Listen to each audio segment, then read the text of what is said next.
It's E3 2012. As you can tell, if you couldn't read the sign, we are here in front of the 2K booth over in the West Hall. XCOM Enemy Unknown's being shown inside, both playable and in a theater setting.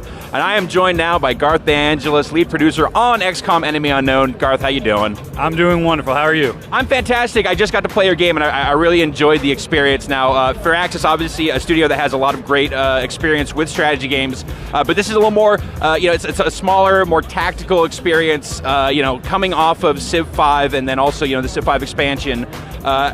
How does that adjustment happen? Like, what is it that you guys need to work through to kind of make those changes? Yeah, I mean, XCOM obviously is a humongous strategy game, so that fits in with the Firaxis pedigree quite nicely, but it is a little bit of a cultural shift from Civilization and the other products that Firaxis made. I mean, this is a bit darker in tone. You got some gruesome stuff going on with the chrysalid, and as you saw in the beginning, the guy I saw his guts! You did, you saw that, right? Yeah. And that's not generally Firaxis, and it's funny, Jake and our design team, he had discussions with Sid Meier about it, in a nutshell, basically like, are you okay with this? Here's the line that we don't want to cross, but the chrysalid, that thing is an alien of nightmare, and we need to make him as deadly as possible, so we got some free passes with the chrysalid. So playing the game, got to see some of the close-up squad-based tactical action in the game. Had my 4 squad mates there. I understand we can go up to 6, but there's also kind of a bigger metagame there. Back at the base. That's this other layer of strategy to the experience that didn't really get to see a lot of there. Can you talk a little bit about that part of XCOM? Yeah. I mean, the strategy layer, that is where the player gets to run their own secret underground base, and it gets really cool. And you start out with these basic static rooms where the cycle, the loot that you bring back from combat, you sort of give that material to the scientists that are waiting for it in the research labs.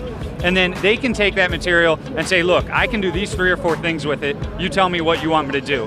That will eventually lead to you interacting with the engineering department, where they can make these tangible items that add these awesome new gameplay benefits that you can then bring back to the combat layer to use against the aliens. XCOM's all about evolution and keeping up with those aliens, so you need that strategy layer, the mind of XCOM in HQ, to get those materials that you want.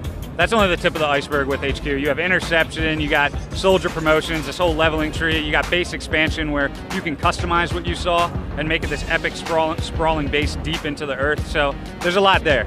A lot of moving parts there, it seems, and that was always the case with the original XCOM, was that there was just so much to do at any given moment. It could be kind of overwhelming even. How do you address that? How do you make sure that the player understands where they need to go, or kind of like highlight the stuff that's important for them? Yeah, you're absolutely right. I mean, the original XCOM, when I sat down and played it, there is so much there to it. And if you can get up that learning curve, which is very steep in the original XCOM, it's a beautiful experience, right? But we said we want to lessen that learning curve a little bit, and that's part of the experience that you played today, which we're calling the controlled experience. We wanted to peel off layers of the strategy layer one at a time, so you understand first what mission control is, then what the research labs are, then barracks. All these things are introduced to you one at a time, because there are a lot of moving parts, and we want any gamer to be able to enjoy it. Not just the hardcore ones that go through, that tough uphill battle to get to the good stuff. So the mode that you played is optional, just to be clear. If you want to dive right into the Wild West and be off the rails and have everything open to you immediately, you can do that.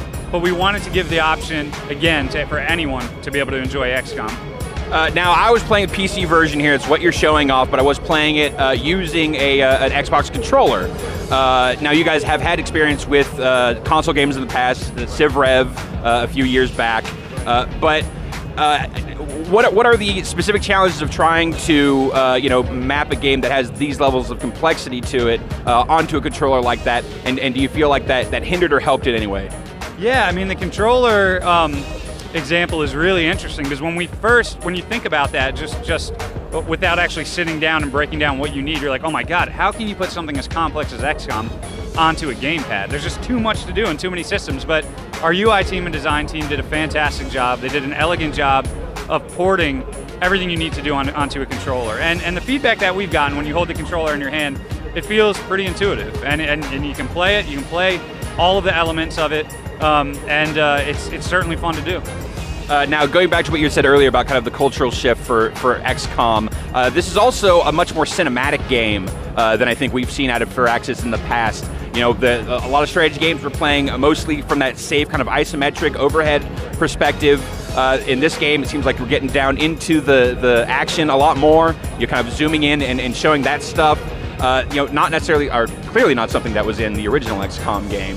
What was the decision to kind of embrace that? Right.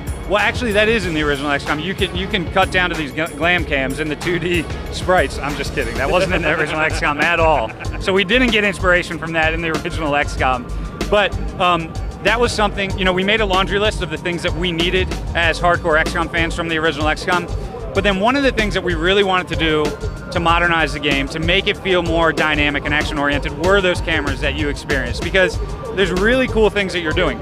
Even though it's a turn-based game, you're making these decisions with your units one at a time. But then why not pull the camera down there and let them see these sort of action-oriented results of your decision? It's almost like directing an action movie, and it made sense to us. It made it feel more exciting.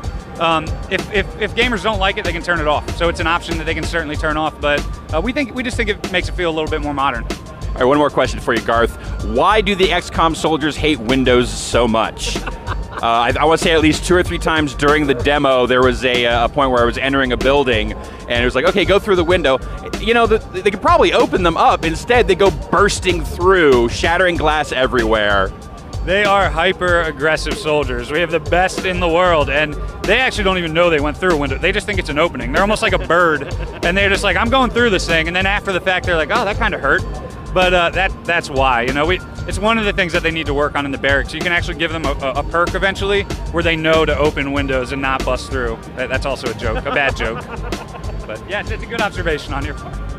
When are you guys coming out? Do you have a release date yet? We do. We're coming out October 9th for PC, Xbox 360, and PlayStation 3, and we're very excited. Fantastic. Garth, thank you so much for your time. Enjoy the rest of your show. And thank you guys. We love your stuff. Thank you.